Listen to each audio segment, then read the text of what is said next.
पुत्र होना बड़ी बात नहीं है। आज्ञाकारी हो गया पुत्र तो समझो पुत्र होने का फल आपको प्राप्त होगा। और पुत्र ही प्राप्त हो, बहुत गंभीरता से ध्यान देना।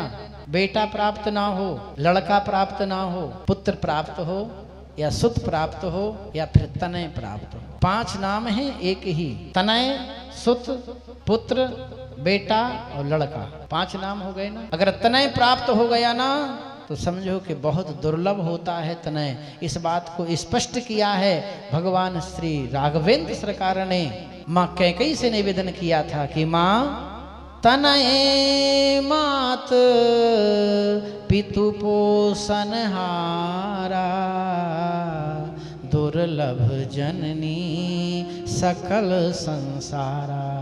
हे माँ, पुत्र सबको होते हैं, सुत सबको होते हैं, लेकिन तनय ब्रिलों को होते हैं। तनय पालन पोषण करने वाला होता है माता पिता का। और फिर वहीं भगवान ने कहा कि माँ सुत, बोले सुन जननी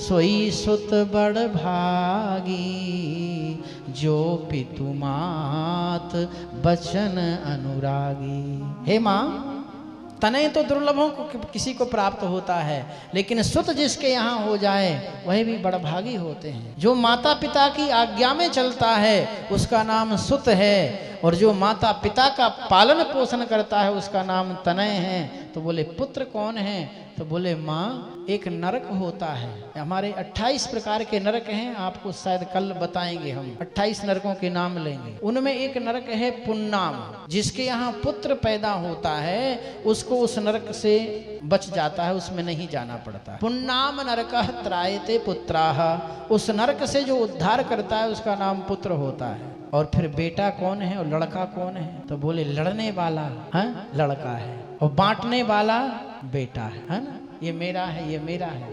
तो बेटा ना हो, लड़का ना हो, तनय भगवान की कृपा से हो, या सुत हो या फिर पुत्र हो।